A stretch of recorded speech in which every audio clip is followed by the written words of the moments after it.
अब नक्सलवाद अंतिम सांसें ले रहा है। बड़े बड़े जो माओवाद हैं सब न्यूट्रलाइज हुए हैं और आज भी जो सीसी मेंबर वगैरह है वो न्यूट्रलाइज हुए हैं।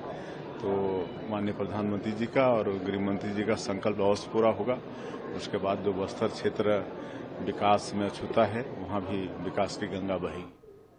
All right, so we can clearly see over here that the center and the state's mandate to eradicate Maoism is finally taking shape. We have been seeing over the past few weeks a lot of the cadres of various Maoist groups actually coming and surrendering over there. They are laying down their weapons, they are laying down their arms, and they want to be reabsorbed into mainstream society. And we have been seeing that this is all because of the center and the government's various policies that offer their rehabilitation, that offer to in fact train them in basic life skills and reabsorb them into the main society. Yesterday also we saw a major operation that had taken place wherein the top Maoist commander, in fact Madhvi Hidma, had been gunned down, that who is one of the most important Maoist commanders over there. We saw him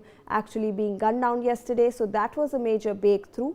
Joining us on the broadcast is my colleague Sudhir Verma with more details on this. Sudhir, हमने देखा है कि कल भी एक बहुत बड़ा major operation हुआ था जिसमें माओइस्ट कमांडर माधवी हिदमा को मारा गया था, और अब हम देख रहे हैं कि चीफ मिनिस्टर जी ने भी ये बोला है कि माओइज्म अब ख़त्म होने वाला है।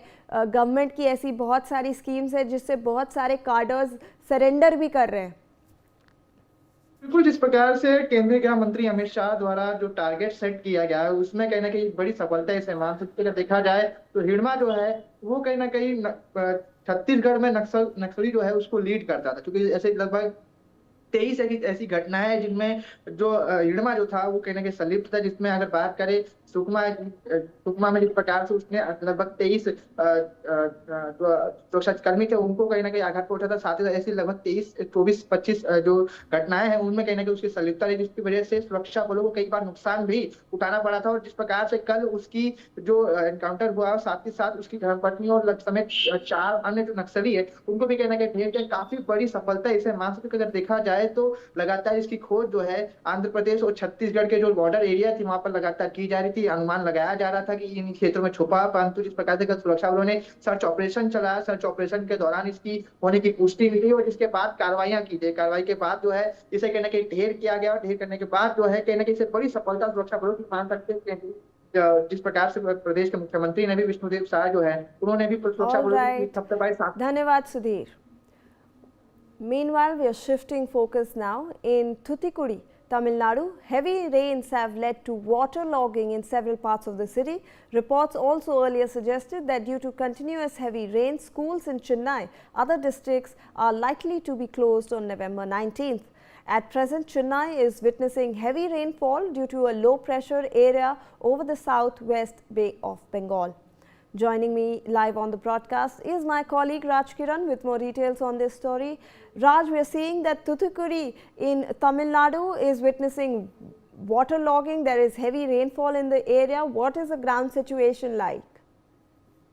Shivani, as IMD have predicted that heavy to very heavy rainfall will be in Tamil Nadu, especially in the Chennai outskirts and Thoothukudi areas. So now Thoothukudi areas have witnessed heavy rainfall led to waterlogging in several parts of the city, and also Chennai, the prediction was given by the IMD a few days back that continuously rainfall will be from 15th November till 28th November. And now the schools has been closed and the colleges has been closed by the order given by the Tamil Nadu government to close the schools and colleges, whereas heavy waterlogging has been witnessed on the cities, say inside the city and city outskirts, especially in the Thoothukudi area, where heavy to very heavy rainfall has been witnessed from last 3 days. Thank you so much for all those inputs on that story.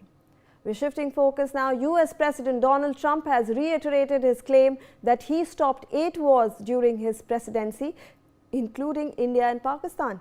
The remarks came during a bilateral meeting in the Oval Office with Saudi Arabia's Crown Prince Mohammed bin Salman.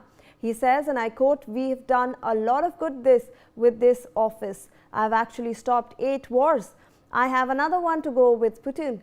It's taken longer than I thought." Let's in fact listen into what he has said. And we've done a lot of good with this office. I've stopped actually 8 wars. I appreciated your question before, but I've actually stopped 8 wars. I have another one to go with Putin. I'm a little surprised at Putin. It's taken longer than I thought, but we stopped India and Pakistan. I could go through the list. You know the list better than I do. I'm very proud. And I stopped one that was almost ready to start again. You know, there was one that was ready to start, and they're doing very well. So it all took place right here in the Oval. All right, joining me live on the broadcast is my colleague Aditya Uthavan with more details on this. Aditya, we are seeing time again. Donald Trump is reiterating that he has stopped the India-Pakistan war. He includes it in those 8 list of wars that he has apparently stopped, and this time during a meeting with Saudi Arabian officials. Well, absolutely, Shivani, to see, U.S. President Donald Trump has been repeatedly making statements that, he has stopped the war between India and Pakistan. And indeed, he has been making these statements again and again on multilateral forums in front of the world leaders. Now, when he was interacting with the Saudi Crown Prince, he reiterated this fact that, he has been saying that, to the world community as well, that he has stopped these wars and he should be given a Nobel Prize for stopping these wars. He has reclaimed himself as the Nobel peacemaker around the world for stopping 7 wars. So indeed, this shows how the desperateness of U.S. President Donald Trump, he has been time and again making such similar statements again and again. And we could see, in the times to come, some things regarding this. Already the NIA has, time and again has clarified that there was no third-party involvement when, as far as stopping the war with Pakistan is concerned. And it was Pakistan, who came begging for stopping the war. So indeed, it needs to be seen, how things unfold going forward in this scenario. Absolutely, Aditya. Please do stay on with us. We have some more breaking inputs on this story. In fact, Saudi Crown Prince Mohammed bin Salman told President Trump during their meeting at the White House that the Kingdom of Saudi Arabia will increase its investments of $600 billion in the US to nearly $1 trillion. Trump stated that, "I want to thank you because you've agreed to invest $600 billion into the United States, and because he's my friend, he might make it $1 trillion, but I'm going to have to work on him." After which bin Salman agreed that the figure would be close to $1 trillion. Meanwhile, the US President Donald Trump has formally designated Saudi Arabia as a major non-NATO ally. Let's in fact listen into Trump's statement. Tonight, I'm pleased to announce that we're taking our military cooperation to even greater heights by formally designating Saudi Arabia as a major non-NATO ally, which is something that is very important to them. And I'm just telling you now for the first time because I wanted to keep a little secret. All right, Aditya, so we are hearing that this is one of the biggest developments that's coming in. Saudi Arabia has now become one of the major non-NATO major ally of the US. Shivani, now since time and again, Saudi Arabia has been a very important ally of the United States. We have seen instances in the past where, US has operated its aircraft from the Al Nihan Air Base in Saudi Arabia. So Saudi Arabia is a very, very strategic partner of the United States of America. And indeed, in the times to come, we could see now, since Trump has announced that Saudi is a major non-NATO ally, so we could expect some robust collaboration between Saudi and United States going forward. All right. Thank you so much, Aditya, for all those inputs on that various stories. We are slipping into a short break now. MDH केसर का हो बहाना, कश्मीरी पुलाव या हो बिरयानी खाना, केसरी चाय दूध, रसमलाई केसरी लड्डू, हलवा याद आना, यही तो है MDH केसर का बहाना। MDH शुद्ध केसर, खुशबू ऐसी जो दिल जीत ले। MDH अगर आप बनना चाहते हैं एंकर या फिर आप में है जुनून एक तेज तर्रार न्यूज रिपोर्टर बनने का, तो आप ज्वाइन करें ITV और इंडिया NewsX का media school. ITV next media international school का कोर्स आपको मौका देता है देश के दिग्गज एंकर्स के साथ काम करने का। ITV next media international school में आप बेहद नजदीकी से देख पाएंगे किस तरह से ITV नेटवर्क के दिग्गज पत्रकारों की टीम दिन रात खबरों पर काम करती है।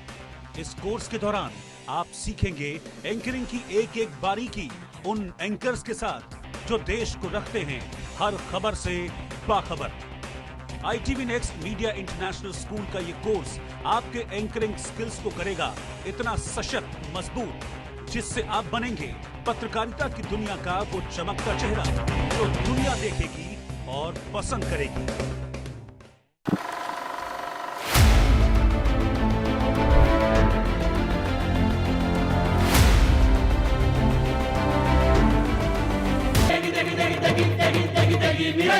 MDH की देगी मिर्च, देगी मिर्च का तड़का, अंग अंग फड़का। MDH की देगी मिर्च।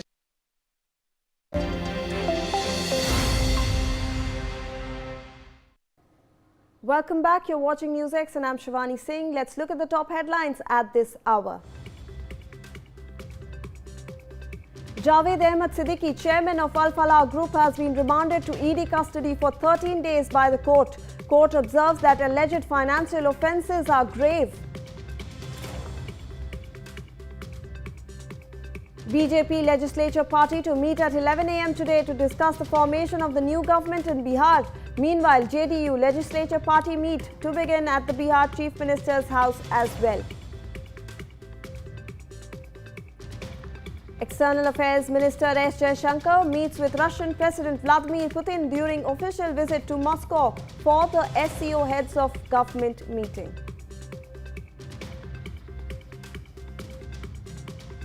Prime Minister Narendra Modi called on by Putin aide Nikolai Patrushev, who is on an official visit to India. PM Modi conveys that he looks forward to hosting President Putin in India next month. Security has been beefed up along the India-Bangladesh border after former Bangladesh Prime Minister Sheikh Hasina sentenced to death by a Bangladeshi court.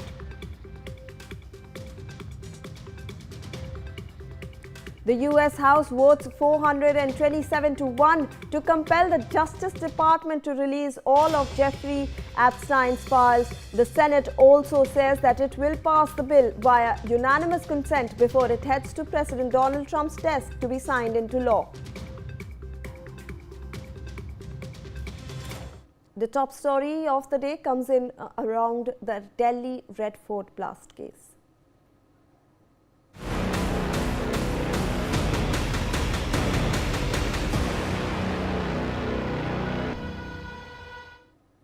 Now we are getting further details regarding the ED getting a 13-day remand of Al Falah chairman Javed Siddiqui. We are learning that the ED has alleged that fake NAAC and UGC claims were used to lure students. The probe is now focusing on an alleged rupees 415 crore fraud case. The Al Falah chairman's rupees 415 crore fees has been termed as proceeds of crime. The ED has reportedly told the court that the accused control the university's entire financial operations. Meanwhile, the defense called the FIRs false and fabricated. The court, while sending the accused to custody, cited the gravity of the offence as behind the decision. However, the judge noted that the investigation is still in its nascent stage. Joining me on the broadcast is my colleague Javed Hussain with more details on this story. Javed, हमें धीरे धीरे और भी details पता लग रही हैं। ये अल फलाह के जो चेयरमैन थे जावेद सिद्दीकी, उनको जो ईडी ने कस्टडी में लिया है, तो डिटेल सामने आ रहे हैं कि 415 करोड़ के फाइनेंशियल इरेगुलरिटीज़ और कैसे ये फंड किया जा रहा था, गलत एक्रेडिशन के द्वारा स्टूडेंट्स को बुलाया जा रहा था, इसके बारे में ज़रा हमें बताएं। देखिए, केंद्रीय जांच एजेंसी ईडी ने 2 एफआईआर के बेस पर इस पूरे इन्वेस्टिगेशन की शुरुआत आगे की थी। और प्रिवेंशन मनी लॉन्ड्रिंग एक्ट के तहत जब एनआईए ने ईडी ने जब इस पूरे मामले की जांच शुरू की तो उन्होंने देखा कि जो यूनिवर्सिटी की जो एनएसीसी की जो मान्यता है और यूजीसी की जो मान्यता है वो फर्जी तरीके से इस स्टेटस पे झूठा इसका दावा किया गया है। यानी कि यूजीसी की 12B और एनएसीसी की, और जिसका गलत फायदा उठाकर कहीं ना कहीं जो स्टूडेंट्स जिन्होंने एडमिशन लिया उनके पेरेंट्स को धोखा देने का काम किया गया। इसके साथ ही जो ईडी है लगातार इस इन्वेस्टिगेशन को लेकर इस अल्फला ग्रुप के चेयरमैन जो है जवाद अहमद सिद्दीकी, उनसे भी इस पूरे मामले को लेकर मंगलवार को पूछताछ की गई थी। और उसके बाद एक लंबी पूछताछ के बाद जब ईडी ने की जांच में cash recovery, fund diversion, layering और ट्रस्ट पर जो जिस तरीके से पूरी पकड़ थी जवाद अहमद सिद्दीकी की, और सारा ट्रांजैक्शन है जो कंस्ट्रक्शन की बात करें, टेंडर की या फिर कैटरिंग की बात करें, तो कहीं ना कहीं वो सारा जो पैसा था वो है वो जवाद अहमद सिद्दीकी की परिवार के ही तरफ जा रहा था। तो इन तमाम एविडेंस जब पूरी तरह से पुख्ता हो जाने के बाद ईडी ने जवाद अहमद सिद्दीकी को गिरफ्तार कर लिया। उसका गिरफ्तार करने के बाद उन्हें कोर्ट में प्रोड्यूस किया गया, जहां से ईडी जो है ईडी की 13 दिन की कस्टडी जो है जवाद अहमद सिद्दीकी की दी गई है। जवाद अहमद सिद्दीकी के बारे में बताया गया कि जो ये अल्फला यूनिवर्सिटी है पूरा चैरिटेबल ट्रस्ट था और जिसे खुद जवाद अहमद सिद्दीकी जो कंट्रोल करता था। और सबसे बड़ी बात ये कि इस ग्रुप को जो पिछले लगातार जिससे तेजी बढ़ती है इसके पीछे जो फाइनेंशियल जो ट्रांजैक्शन है, जो फाइनेंशियल ट्रेल है पूरा, वो उसमें कहीं ना कहीं अनियमितताएं पाई गई थी और इसके साफ जो है एविडेंस जो है ईडी की जांच टीम को मिल रहा था।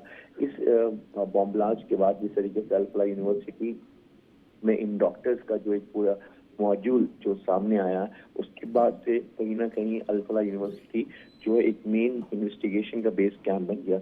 ईडी की तरफ से दिल्ली और इसके आसपास अल्फला को लेकर 19 जगहों पर सर्च ऑपरेशन भी कंडक्ट किया गया, जिसमें शुरुआती जांच के बाद छापेमारी सर्च ऑपरेशन के बाद करीब 48 लाख रुपए कैश और कई डिजिटल डिवाइस, इसके अलावा कुछ डॉक्यूमेंट और कई शेल कंपनियों के जो एविडेंस थे वो मिले।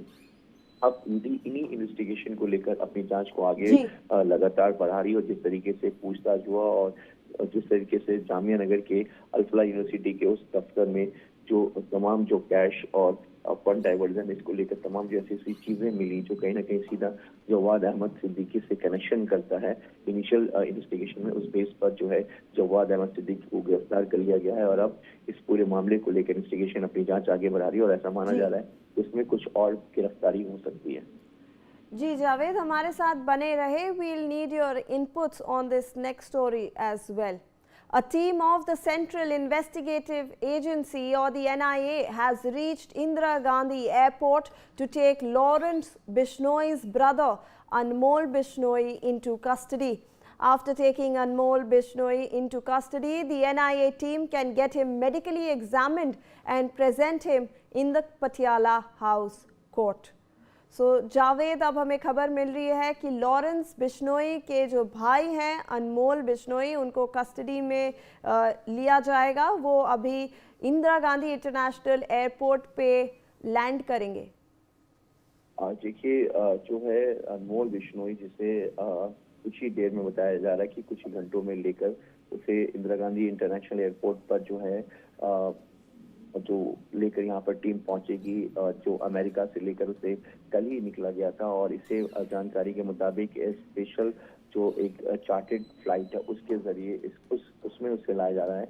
उसके साथ कुछ और भी जो गैंगस्टर्स हैं जो अमेरिका में बनते हैं, जो दूसरे कंट्री से इलीगल तरीके से या जो गैंगस्टर्स और दूसरे मामलों में जो वांटेड हैं अपने देश के, उन्हें वहां पर उन्हें छोड़ते हुए सीधा अनमोल बिश्नोई को बाहर लाया जाएगा। और ये टाइम जो पहले दोपहर के आसपास का बताया जाता है, लेकिन अब बताया जा रहा है कि 11 और 12 के बीच दरमियान जो है अनमोल बिश्नोई को लेकर जो यहाँ पर पहुंचा जाएगा। और उसके बाद एजेंसी औपचारिक तौर पर उसे अपने कब्जे में लेगी। उसके बाद यहाँ पर उसे गिरफ्तार किया जाएगा और गिरफ्तारी के बाद जिस तरीके से पूरा प्रोसेस है उसका मेडिकल कराया जाएगा। मेडिकल कराने के बाद फिर सीधा उसे जो है कोर्ट में प्रोड्यूस किया जाएगा।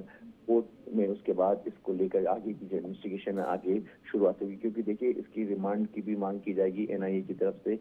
और इसमें जिस तरीके से हाई प्रोफाइल बाबा सिद्दीकी मर्डर केस, सलमान खान के घर पर फायरिंग का मामला, सिद्धू मूसेवाला का को लेकर अगर हम पूरी बात करें तो जिस तरीके से तमाम इस मर्डर हाई प्रोफाइल मर्डर में अनमोल बिश्नोई शामिल था, इसने अपने शूटर्स के जरिए पूरे इस मर्डर केस को, चाहे बाबा सिद्दीकी हो या सलमान खान के घर के फायरिंग हो, जी जावेद बने रहे हमारे साथ। In fact let's take a look at who Anmol Bishnoi actually is. On November 18th, 2025, the United States deported Anmol Bishnoi, a notorious gangster and key fugitive in multiple Indian criminal cases, marking a major victory for Indian law enforcement. He was expelled alongside 199 other Indian nationals, including fugitives and undocumented migrants on a chartered flight. Now, Bishnoi is expected to land at Delhi's Indira Gandhi International Airport at around 10 a.m. on November 19th, where the National Investigative Agency or the NIA awaits to take him into custody. Anmol Bishnoi, the younger brother of jailed gangster Lawrence Bishnoi, hails from Fazilka district in Punjab. At around 25 years old, he emerged as a pivotal figure in his brother's international crime syndicate, operating under the alias Bhanu.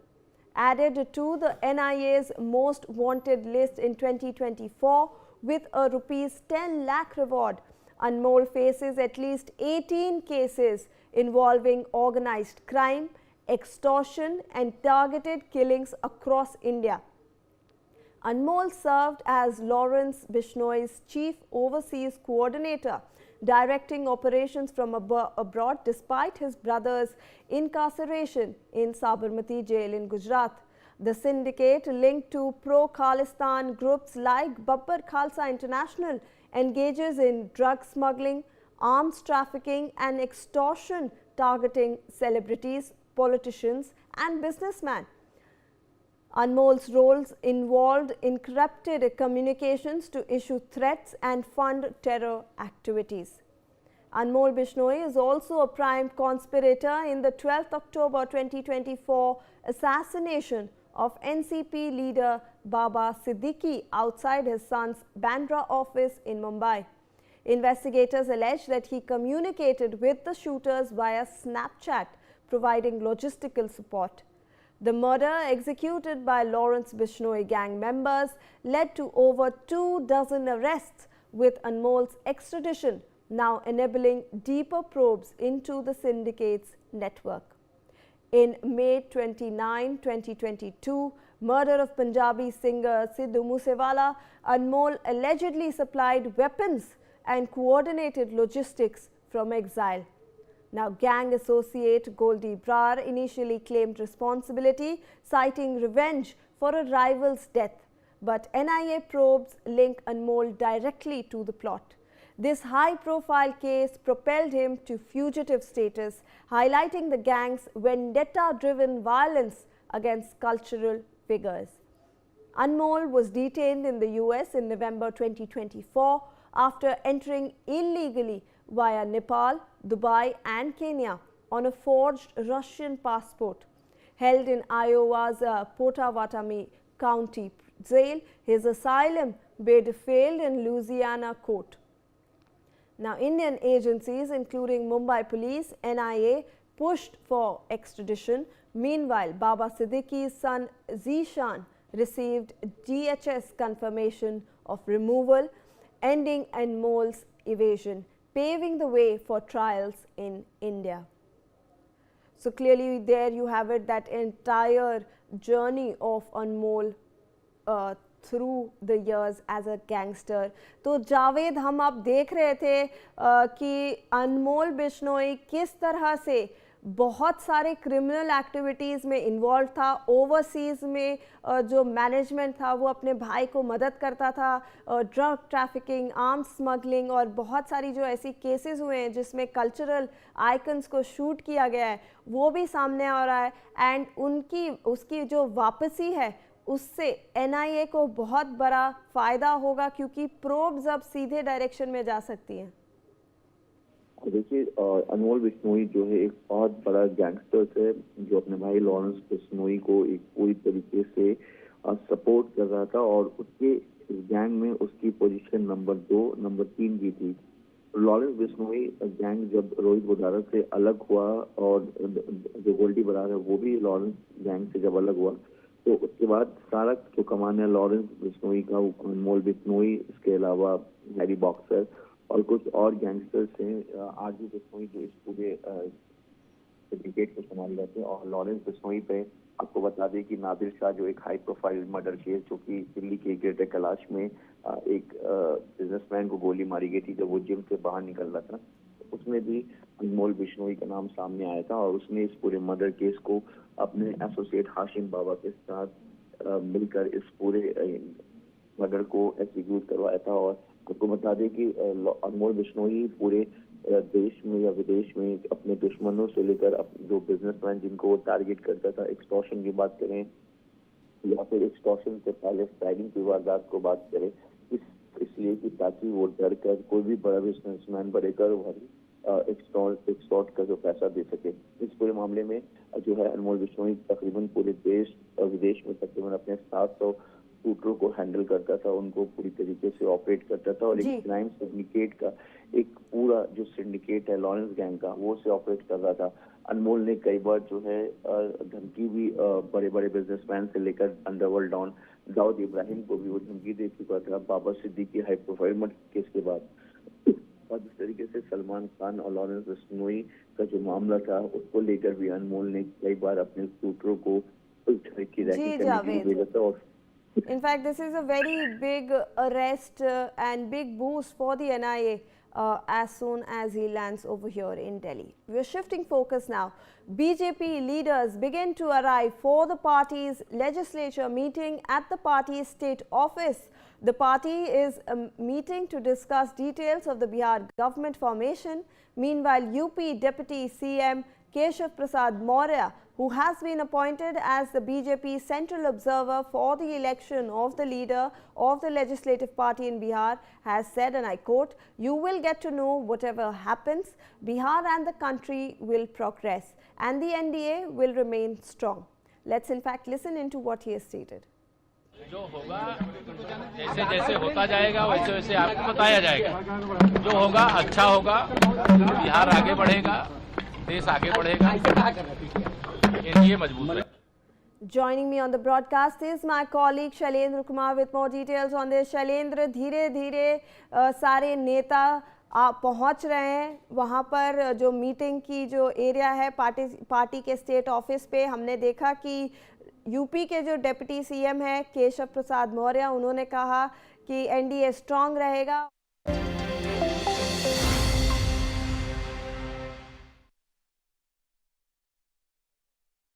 Loving Sairam to each one of you. My heart is filled with joy to witness the celebrations where our dear Prime Minister and Chief Minister, along with galaxy of distinguished citizens, have assembled here to celebrate Bhagwan Baba's centenary in the holy land of Puttaparthi. Sir, the Puttaparthi is the Janmabhoomi of Bhagwan Baba and also the Karmabhoomi of Bhagwan Baba. Sri Satya Sai has started entire his mission from this holy land at the age of 14 in 1940. A small hamlet, a remote part of Andhra Pradesh. Now he has turned this small tiny hamlet into global spiritual attraction only by his simple mantra, love all, serve all, help ever, hurt never. Sir, it is true that Baba has started many educational institutions, medical institutions, carried out many community service projects. But the true purpose of his mission transcends these categories of institutions. He wanted to demonstrate that when institutions are founded on spiritual principles and operated as instruments of divine will, they become powerful catalysts for societal transformation. Sir, during your address to Sai devotees last time, you said, Ratnakar bhai, मैं वहाँ जरूर आऊँगा, लेकिन आशीर्वाद देने के लिए नहीं, आशीर्वाद लेने के लिए आऊँगा. You have kept up your promise, sir, and now you are with us, amongst us, on this auspicious occasion to celebrate the life and legacy of Bhagwan Baba. Thank you very much, sir. We are ever grateful to you for this wonderful opportunity. Sir, there is a great enthusiasm, fervor across the globe among the devotees to be part of Sai mission. After nearly 15 years of Baba's Mahasamadhi, we are able to have a celebration on this grand scale, and all of this is possible only because we have committed followers and devotees of Bhagwan Sri Satya Sai Baba. And I humbly bow down to all of them, because of whom this Sai mission is today vibrant. Sir, our Sai institutions, so many dedicated people, the doctors in medical fraternity, the people, the university, we have professors, teachers. We have, most importantly, we have Sevadal brothers who are coming here from different parts of the country, who are volunteering their time and resources to be part of this spiritual mission, without whom we will not have this vibrancy. I again bow down to all of them, sir, from this dais.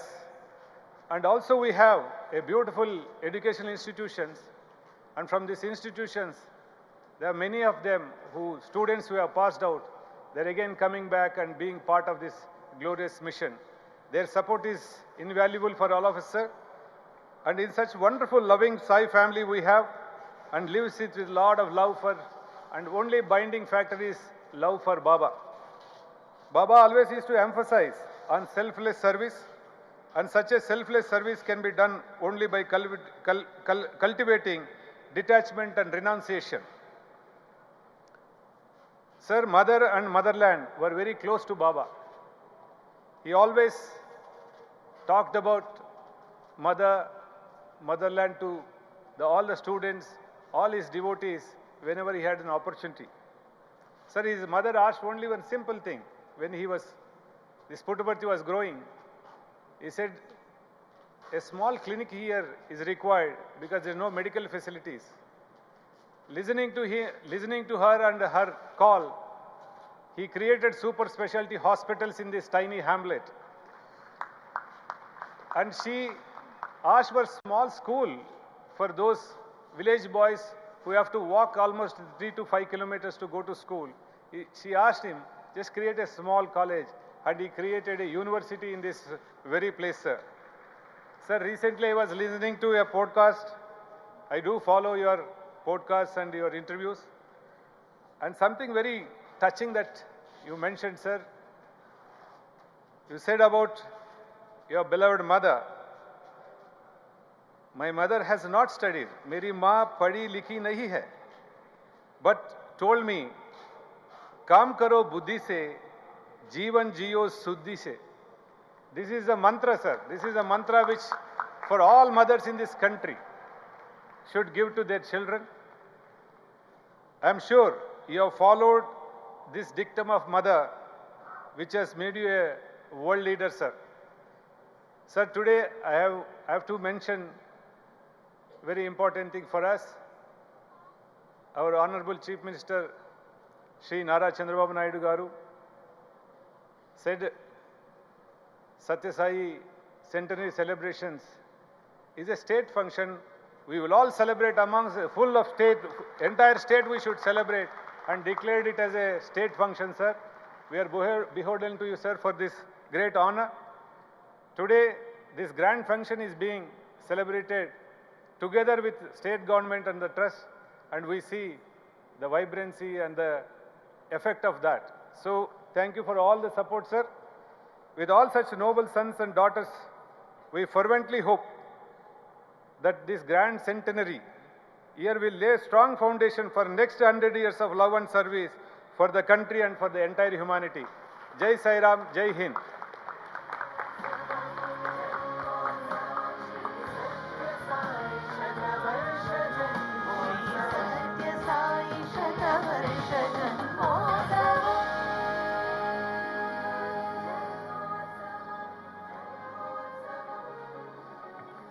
Thank you, sir, for elevating the spirit of this august gathering by your heart-touching words describing the magnitude and significance of this grand occasion. We'll now listen to the invocatory song Maitrim Bhajata, offered by Padma Bhushan awardee Sudha Raghunathan and Flute Naveen. Composed by Kanchi Mahaperiyava and set to music by Bharat Ratna M.S. Subbalakshmi, this song is a universal prayer for friendship, compassion, and unity. The song will be followed by a classical dance performance, Kuchipudi, offered by the team of Sangeet Natak Academy awardee Vasant Lakshmi Narsimacharis, titled Kuchipudi Prakasam, the glory of Kuchipudi. Born in the sacred soil of Andhra, Kuchipudi carries the state's timeless glory, its devotion, its literature, its rhythm, and its regal artistic spirit. Kuchipudi is a living testament of Andhra's cultural magnificence. Let us now immerse ourselves in the melody and message of Maitrim Bhajata, which will be followed by Kuchipudi dance. Sai Ram.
All right.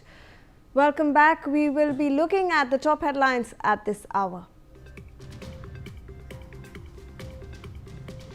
Lawrence Bishnoi's brother Anmol Bishnoi, key accused in the Baba Siddiqui's murder, deported by the US to India. Javed Ahmed Siddiqui, chairman of Al Falah Group, has been remanded to ED custody for 13 days by the court. Court observes that alleged financial offences are grave. BJP legislature party to meet at 11 a.m. today to discuss the formation of the new government in Bihar. Meanwhile, JDU legislature party meet to begin at the Bihar Chief Minister's house as well. External Affairs Minister S. Jaishankar meets with Russian President Vladimir Putin during official visit to Moscow for the SCO heads of government meeting.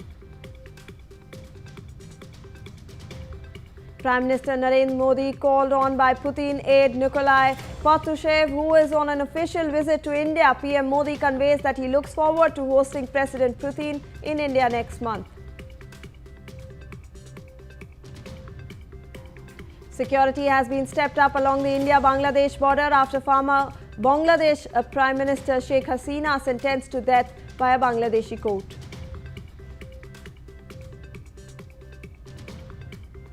The US House votes 427 to 1 to compel the Justice Department to release all of Jeffrey Epstein's files.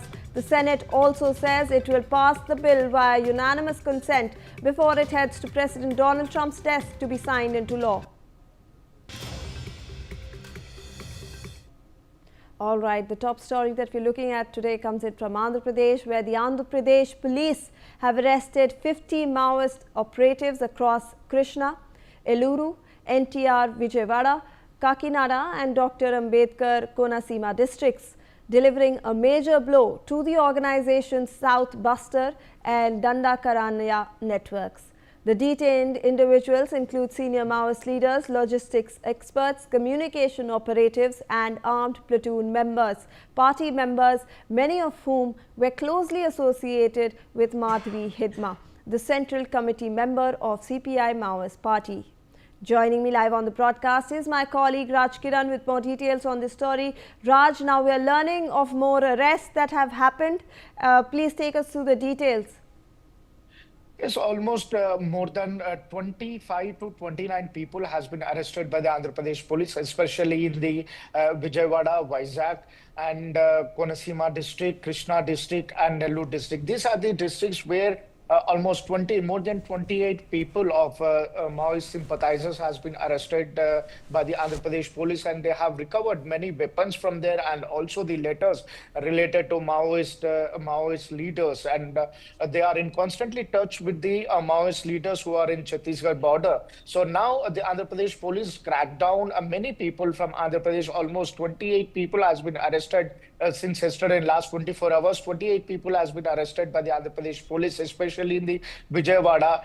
It is called the urban Naxals has been taken into the custody by the police. Now the inquiry, the investigation is going on. The case has been registered on them, and now the investigation is going on. And after the encounter which took place yesterday early in the morning, even today morning also, we have learned that in the Andhra-Chhattisgarh border, 8 of the Maoists were killed, in which 3 women and 5 men were there. Still more information has to come from the Chhattisgarh border. It has been one more encounter has been taken place from the Andhra-Chhattisgarh border. Now 8 people killed in this fresh encounter. Yesterday we have seen that Hikma was killed, Hikma wife and other 4 associates of Hikma were killed yesterday in the encounter early in the morning, Andhra Pradesh outskirts. But today also in the early in the morning, again one more encounter taken place between fire has done between Maoist and as well as the Andhra Pradesh and Chhattisgarh border. Right. But now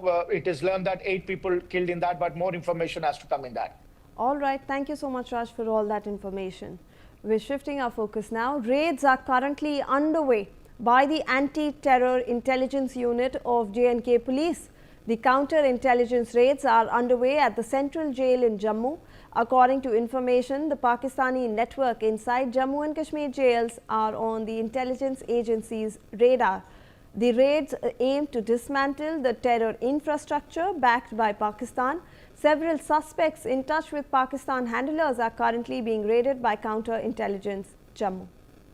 All right, so we are seeing that these raids come at the back of the entire terror probe that is currently being conducted across the country, and Jammu and Kashmir seems to be also linked to the Red Fort blast case, because there was a lot of movement of the accused in that entire case to Jammu and Kashmir. So now we are seeing that central investigative agencies are also conducting raids across the jails over there in Central Jail in Delhi Now, these counterintelligence raids are being conducted because there has been information that there is a Pakistani network that is currently underway inside these jails, inside Jammu and Kashmir jails, and that's why these are on the radar of the Jammu and Kashmir intelligence agencies. Remember that these raids are also aiming to dismantle this entire terror infrastructure or the terror ecosystem that has been established inside these jails or inside Jammu and Kashmir in the state. The central agencies are also trying to see if there are any suspects who are in touch with Pakistan handlers. Joining us on the broadcast is our Jammu and Kashmir Bureau Chief Ajay Jandia with more details on the story. Ajay, we are learning of raids at the central jail where the intelligence agencies are trying to, find out this entire network of Pakistan that is running inside these jails.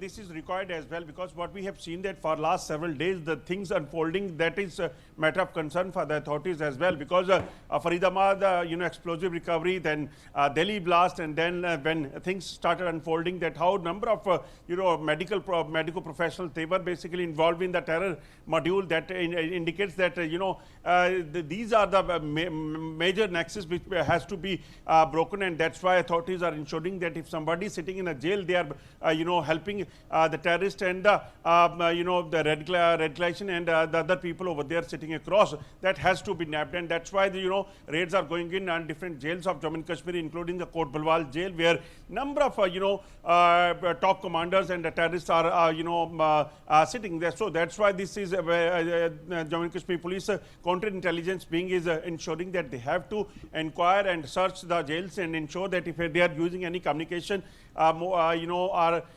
equipments or something that has to be seen, because in the past as well, number of times when raids has taken place in the jails, some mobile and SIM cards were recovered. So there are possibility that that could be happening once again, and that's why these raids are going on inside the jail premises. Number of teams of Jammu Kashmir Police counterintelligence wing, they are inside the jails, and they are ensuring that everything has to be traced, everything has to be properly searched, and if anything is there, that has to be recovered. Absolutely. Thank you so much, Ajay, for all those inputs on that story.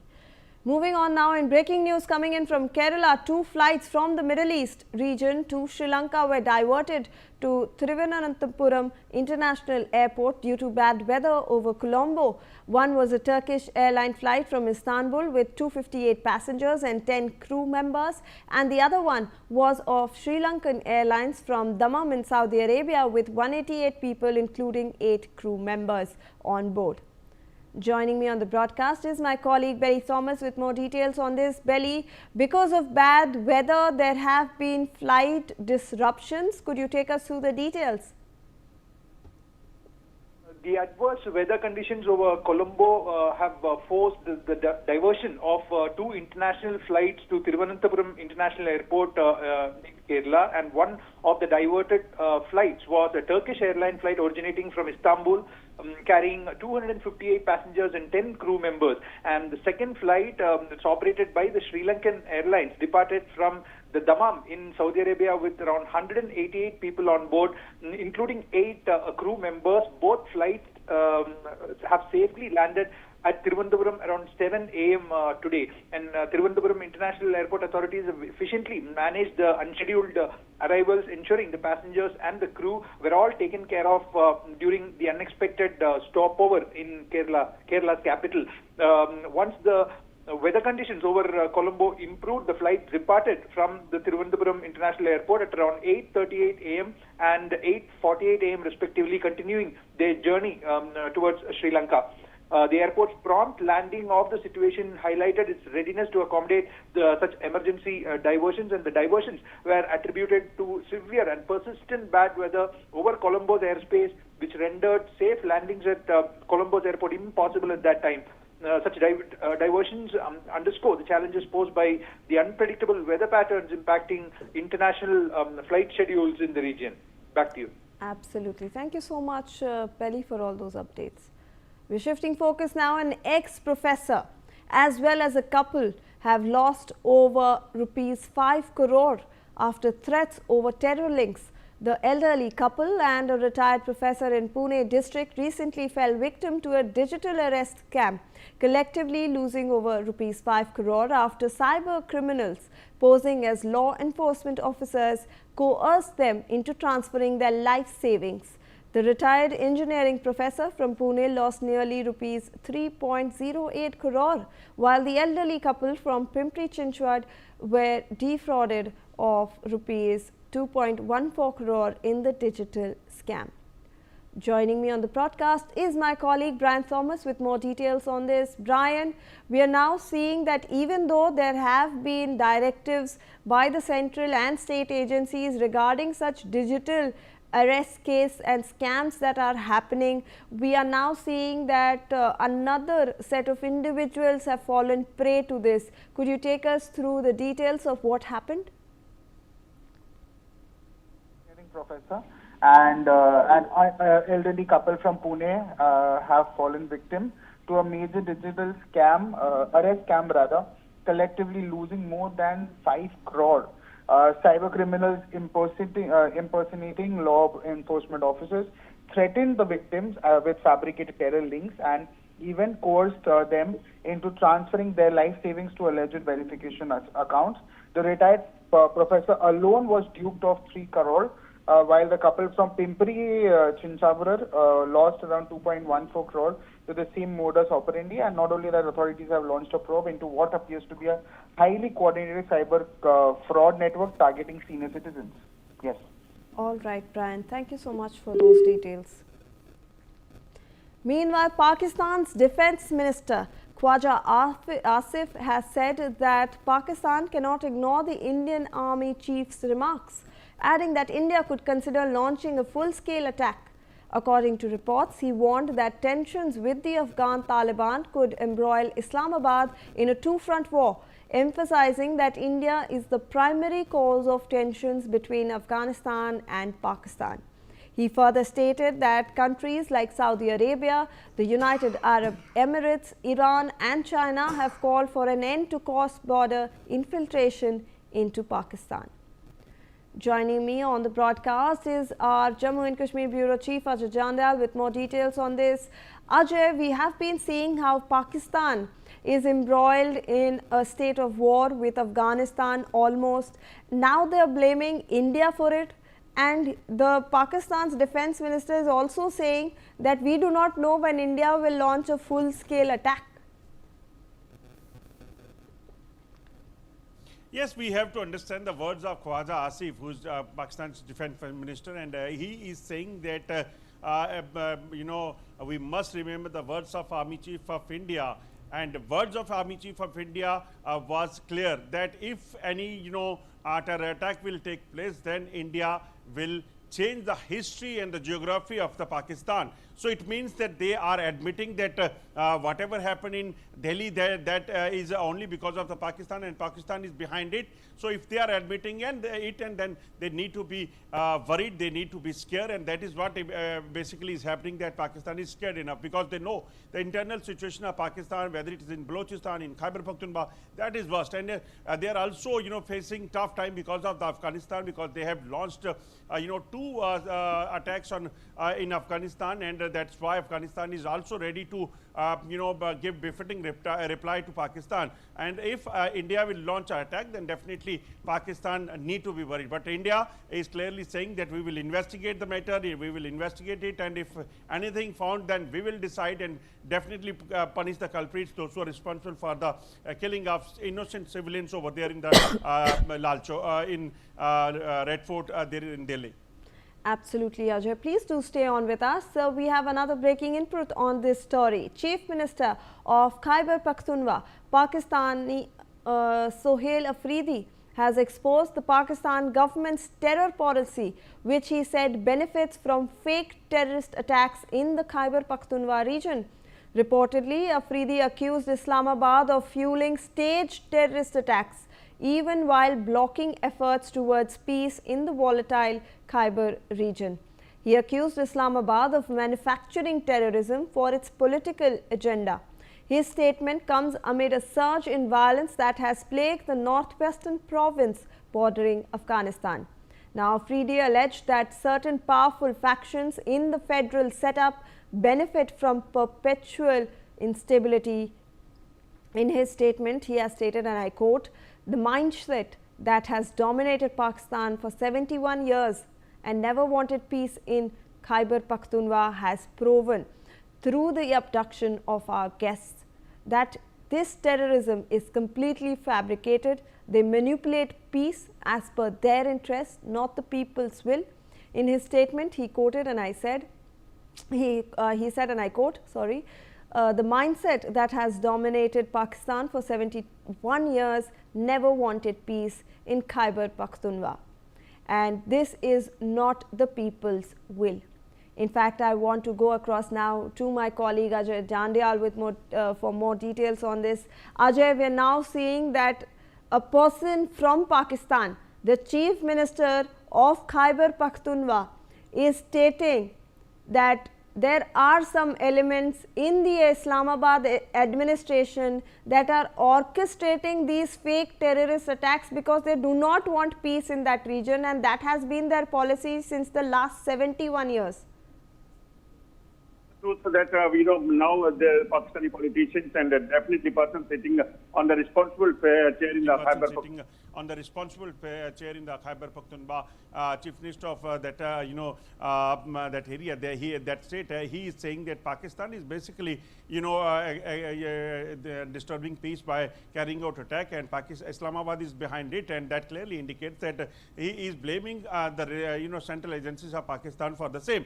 And they know, Pakistan people and those who are the genuine politicians in Pakistan, they know that what Pakistan army could do, and that is what they have done for the last many years, whether it is a POK, whether it is a Gilgit, whether it is a Balochistan and the Khyber Pakhtunkhwa area, because he know that he is a man sitting on the ground, and he know the truth that what exactly is happening, because people of Khyber Pakhtunkhwa, they clearly saying that we don't want a Pakistani army to be here because they are the people, those who are disturbing this region. And now a person sitting on a responsible chair is saying such thing.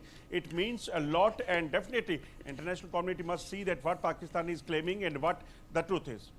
Absolutely, Ajay. Thank you so much for all those updates on that story. We are shifting focus now. Donald Trump on Tuesday escalated his confrontations with women journalists days after he called a US reporter piggy when she questioned him about releasing files related to convicted sex offender Jeffrey Epstein. The earlier exchange, which took place aboard Air Force One, resurfaced on social media on 18th November and drew sharp criticism. The fresh controversy unfolded at the White House during Trump's meeting with Saudi Arabia's Crown Prince Mohammed bin Salman. All right, so we are seeing that this is a fresh controversy that has erupted over Trump's remarks to various women journalists. We saw that earlier as well, and that footage has surfaced on social media, and this footage, he can be seen actually calling a US reporter and calling her a piggy when she questioned him about Jeffrey Epstein. Now, this earlier exchange was released on social media, and that's how it's actually gaining sharp criticism. But now we are seeing that a fresh controversy has erupted because this unfolded at the White House. This happened inside the Oval Office when President Donald Trump was actually holding a briefing. He was meeting with Saudi Arabian Crown Prince Mohammed bin Salman, and when the floor was open to women journalists, we saw him make more controversial remarks. Joining me on the broadcast is my colleague Aditya Vadhavan with more details on this story. Aditya, if you can hear us, we are just talking about Donald Trump's confrontation with women journalists and the entire controversy that he has stirred again when he was meeting with Saudi Arabia Crown Prince Mohammed bin Salman at the Oval Office. There are fresh remarks against women journalists by Donald Trump. Well, absolutely. Shivani, if you see, Donald Trump in the past has also, mocked some female journalists. In the past also, while one time, previously it happened when he was boarding that Air Force One plane. So indeed, at this juncture, Donald Trump has been, making such mocking the women journalists, and this similar thing happened at the Oval Office, when he was meeting the Crown Prince of Saudi Arabia. So indeed, Shivani, there have been several instances in the past, where the Saudi, where U.S. President Donald Trump has, been mocking the women journalists, and this similar incident had happened at the Oval Office, and it needs to be seen, what reactions pour in post this incident. Shivani. All right. In fact, thank you so much, Aditya, for those updates on that story. We will be shifting our focus now. Union Minister of Commerce and Industry, Piyush Goyal, will be undertaking an official visit to Israel from 20th to 22nd November 2025 on the invitation of the Minister of Economy and Industry of Israel, Nir Barkat.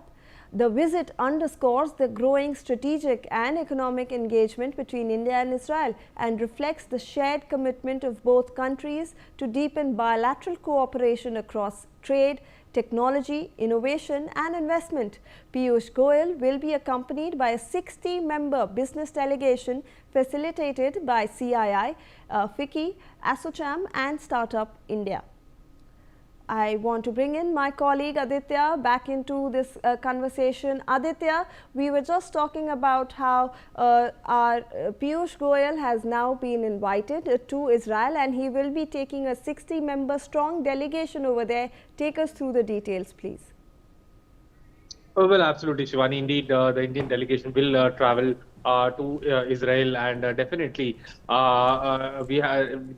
recently we saw when Israeli Foreign Minister Gideon Saar visited India, he had meetings with Foreign Minister S. Jaishankar, and both meetings were very, very productive. And similarly now, we have seen the Israeli Finance Ministry has also had some, bilateral agreements with the government of India. And indeed, when Piyush Goyal, now the Commerce Minister, now travels to Israel, there could be several beneficial trade deal, which could be in between the two countries. We have seen how Israel is a time-tested ally of India. So indeed, there is a lot as far as this Israel tour of Piyush Minister, for Commerce Minister Piyush Goyal is concerned, and definitely we could expect some win-win situation for both Israel and India. Yes, Shivani. Big news coming in for India-Israel ties. Thank you so much, Aditya, for those updates.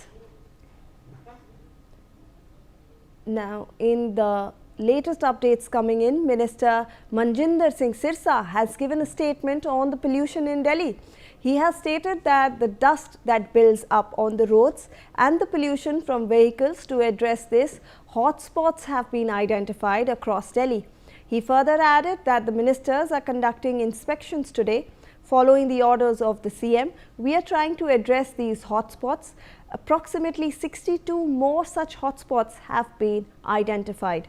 He further added, and I quote, "This is a war against pollution waged by the Delhi government." Listen in to what he has stated. और सड़कों के ऊपर है और दिल्ली में जो traffic रुकती है और गाड़ियों का पोल्यूशन है, इसके लिए दिल्ली में ऐसे हॉटस्पॉट्स को आइडेंटिफाई किया गया है जहां पे कूड़ा करकट के कारण ट्रैफिक जाम है, जहां पे पोल्यूशन है उसके कारण, जहां पे डस्ट मिटिगेशन है उसके कारण, उसके ऊपर आज हमारे सारे मंत्री इंस्पेक्शन कर रहे हैं माननीय मुख्यमंत्री जी के आदेश पर। हमारी कोशिश है कि जो हम हॉटस्पॉट्स जो हैं, लगभग 62 और ऐसे हॉटस्पॉट्स आइडेंटिफाई हुए हैं, अगर हम उनको रोक पाएंगे तो पोल्यूशन में और कमी आएगी। मैं दिल्ली के लोगों से आग्रह करता हूं, हमें मिलकर इस लड़ाई को लड़ना होगा। ये पोल्यूशन के खिलाफ एक जंग है जो दिल्ली की सरकार लड़ रही है, लेकिन 3 करोड़ लोग दिल्ली के अंदर जब तक इसका सहयोग नहीं देंगे, दिल्ली 50 किलोमीटर के अंदर का शहर है और इसमें 3 करोड़ लोग बसते हैं, उनका कूड़ा करकट गाड़ियां सब कुछ उसके अंदर है। तो मेरा आग्रह है, हमें मिलकर इस लड़ाई को लड़ना होगा। आने वाले बच्चों के लिए साफ हवा के लिए हम सड़कों पर उतर के इस लड़ाई को लड़ रहे हैं। आओ हमारा साथ दो और हम दिल्ली को कूड़ा मुक्त करें, दिल्ली को मलबा मुक्त करें, दिल्ली को इस डस्ट मुक्त करें। इस सबको साथ जब तक हम नहीं कर पाएंगे, तब तक दिल्ली में आने वाली जनरेशन को हम साफ हवा नहीं दे पाएंगे। उसी को चलते आज हमारी पालम में हमारे फुलंकी साहब, एमएलए साहब और हमारे निगम पार्षद जी के साथ लेकर इस इलाके की इंस्पेक्शन है, जो हॉटस्पॉट के तौर पर ट्रैफिक जाम ना हो, स्मूथ हो, इन सब के ऊपर काम कर रहे हैं। Joining me on the broadcast is my colleague Brian Thomas. Brian, we are seeing now that Manjinder Singh Sirsa has stated that hotspots have been identified across Delhi and the Delhi government is fighting this war against pollution on a war footing. Brian. As of now, on Delhi's rising pollution levels, Minister Manjinder Singh Sirsa said that the government has identified multiple pollution hotspots across the city, including dust accumulation on roads and emissions from vehicles, and added that the ministers are carrying out on-ground inspections following the direction of Chief Minister. Sirsa also said around 62 additional hotspots have been identified and efforts are underway to mitigate them, and even called it a war against pollution led by the Delhi government, and emphasized that the measures are essential for the future generations for ensuring clean air. Yes. All right. Thank you so much, Brian, for all those updates on that story. That's it from us on this bulletin. We are slipping into a short break.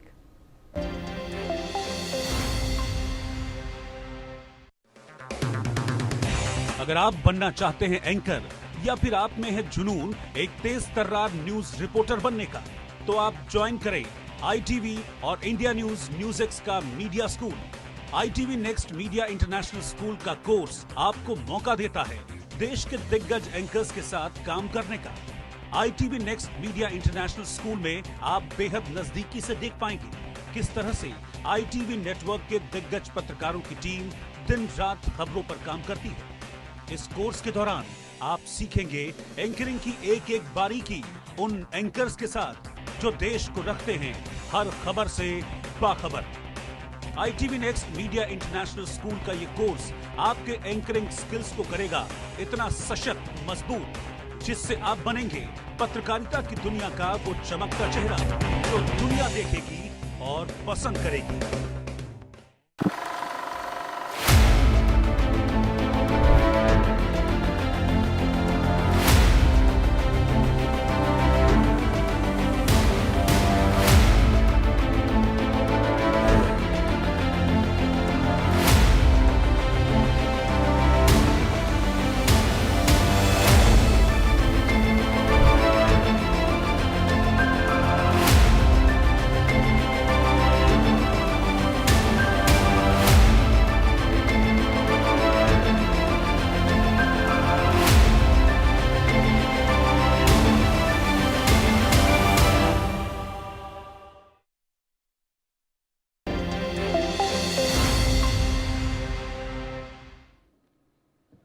Welcome back. You're watching NewsX. I'm Uday Pratap Singh. The Delhi blast investigation has reached a critical stage. A 1 minute 21 second undated video of the suicide bomber Dr. Umaru Nabi has surfaced, featuring him speaking in fluent English.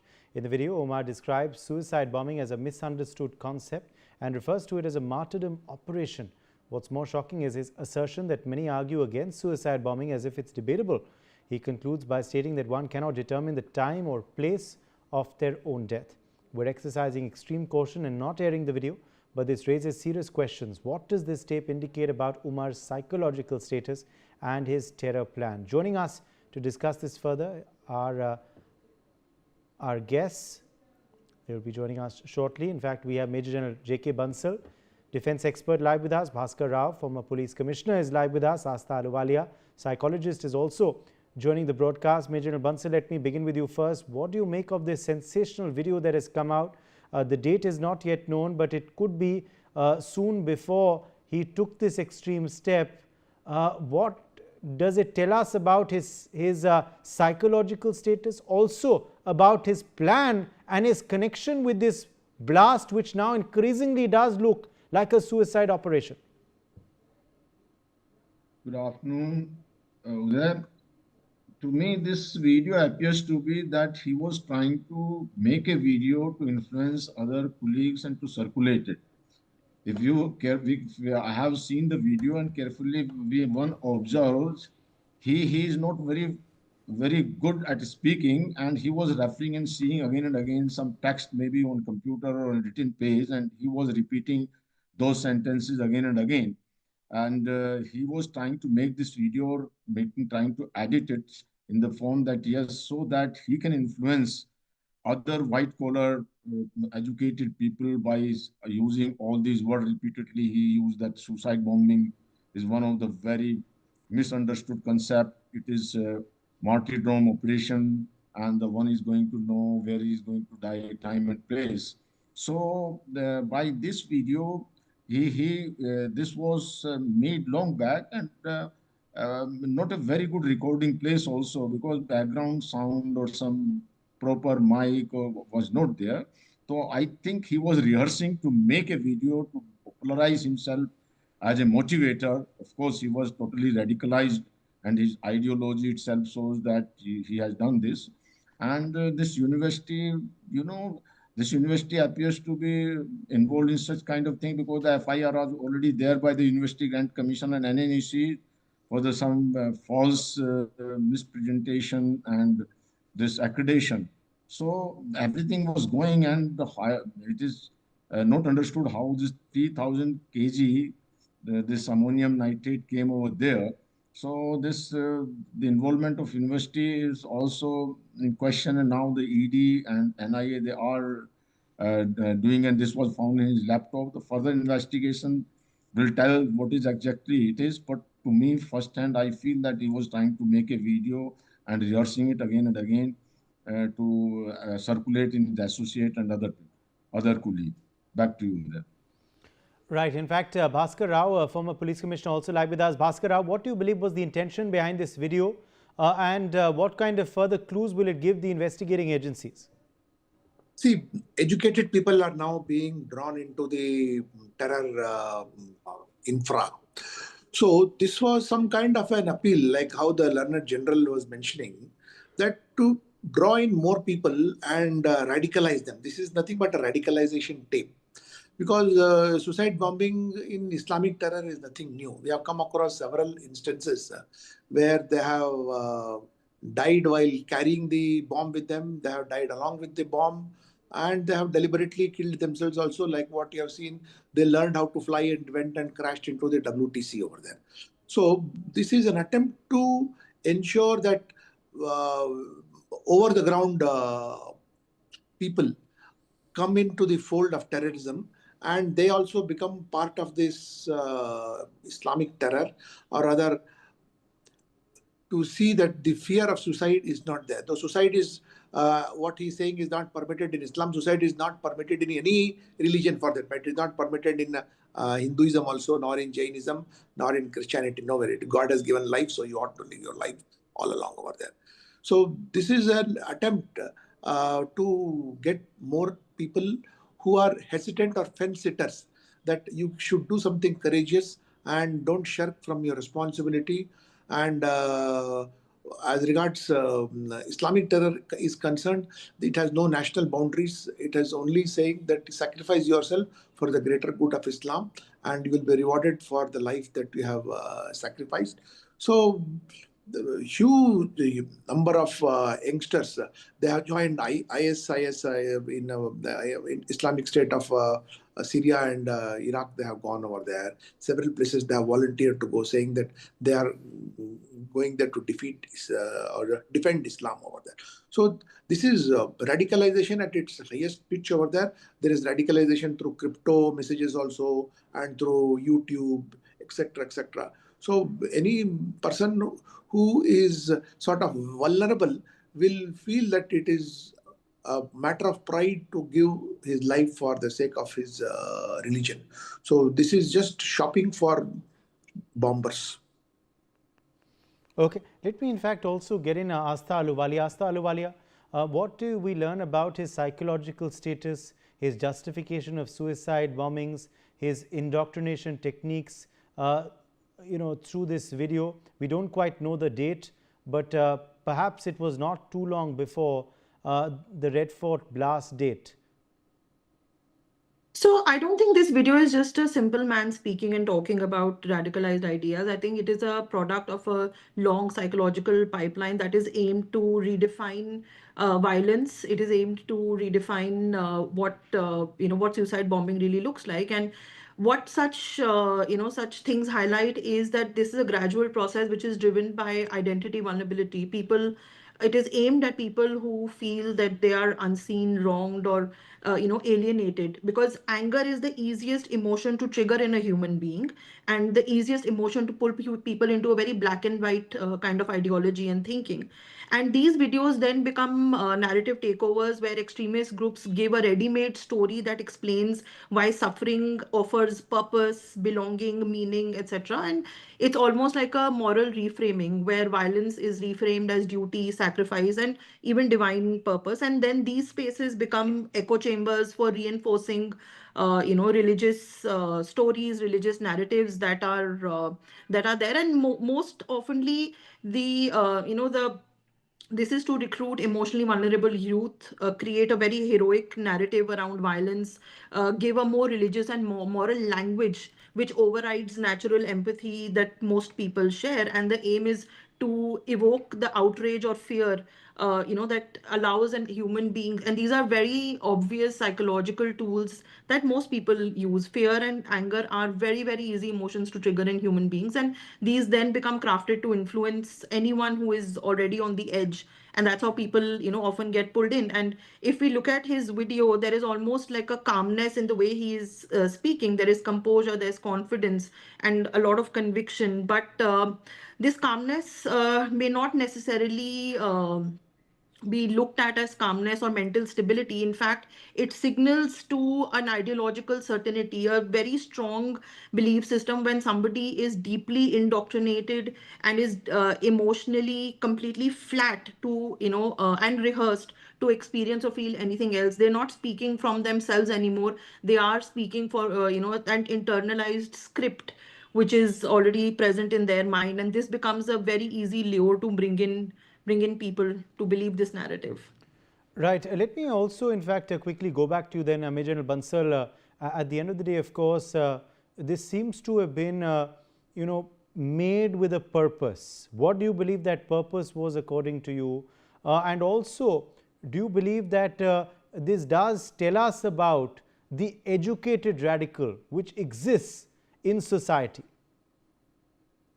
I feel what we call it, but setting an example by himself. So he planned well in advance that he will do the suicide bombing, maybe long back, and then he tried to convince his colleague or white collar people that yes, suicide bombing is a martyrdom operation. So that's what he want to convey. And he also realized that once he will do this operation himself and he will do the martyrdom operation, then the people will be, to whom he is going to, or this will be circulated, they will have the more effect, because by doing itself, that setting an example by doing motivate people more. So that must be his idea, and that is why he was again and again repeating.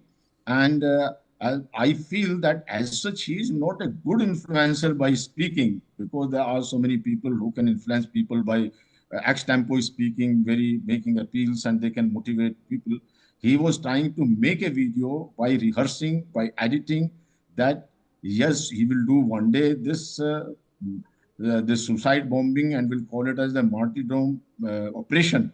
And then once after that, this video will go to other people, so they will get influence and they will also follow his path. Because it's very difficult to radicalize the people, this white collar, the intelligent people. They think number of times what will happen. It's easier to radicalize who are not that, the IQ is not that big or high. They just get away by the emotional appeal. But he's trying to justify. That's what I feel, that yes, that was his motive and purpose. Okay. Now, the big question also, though, is, as to who perhaps shot this video. Let's look at that now. Where was this tape shot? Were there any people in the same room while Umar was recording this terror tape? We've tried to analyze the room where the video was shot. Here's what we found. Let's tell our viewers more about what we discovered. Now, this is, of course, what we discovered through this video that, of course, has been released now, or rather has been discovered now. It's undated, of course. He's wearing a grey T-shirt in this video, Umar. the main accused terrorist in the Red Fort blast incident. He also has a lapel mic there, you can see. That's what he's using for his audio. He has a lapel mic there. His work table, that's right behind him, is stationed towards his right. It's on the left of the video if you're looking at it this way, but it's on his right. That's the work table right behind. Work papers, items are all scattered on the desk behind him on that table. That can be seen, of course, in this video too. The chair, though, obviously is missing from that work table. Perhaps he's using it and he's pulled it and he sat and he shot the video, of course. There's a black jacket that can be seen also on a hanger right behind him. So right behind him, of course, you can see there in this video. There's a steel almirah also, which of course is on his left, on our right if we're looking at the video. There's a visible barcode also which has been stuck on the almirah. One wonders what that is. You can see there a visible barcode that's been plastered there on the almirah right over there. And Umar is looking up while recording the video. He's looking up constantly while he's making the video. Could there be other people in the room who were shooting this, who were behind him? What was he looking at is of course the big question. The room resembles a dormitory space. It's kind of like a dormitory where he's shot this video. Could it be on the Al Falah University campus? Well, these are all questions. The door can be seen as well on this side of the almirah. That's door 1. And right side there's a mirror put up as well. It can be seen very, very faintly, a mirror put up. And door number 2 had a metal latch on it. That's another clue that has been picked up. Door number 2 had a metal latch on it. Door is visibly ajar. The video has been shot in broad daylight. It's been taken in the day. There's daylight, of course, streaming in. Curtains were kept open as well. And there's a small balcony that can be seen as well behind the curtains. So these are all clues that we've picked up, of course, from that video. Major General Bansal, the big question is who shot this video? Was it self-made? Where was it shot? Were there other people in the room as well when Umar was shooting it? Was this shot on the Al Falah University campus? It seems like a dormitory. These are all big questions that now the investigators will have to look at. Absolutely, you described in a very wonderful manner that it appears to be his residence, and maybe it may be self-recorded or maybe recorded by somebody else. And as you have said, I don't think that there are the many audience. His gestures are not showing that. As I told earlier also, it appears that he was seeing some script, maybe on a computer or on a written, and he was trying to make it because he had a problem. He was stuck in between also. So this video was definitely recorded with the purpose. And one thing more which you have told, very, very important, that there has been the T-shirt, there has been.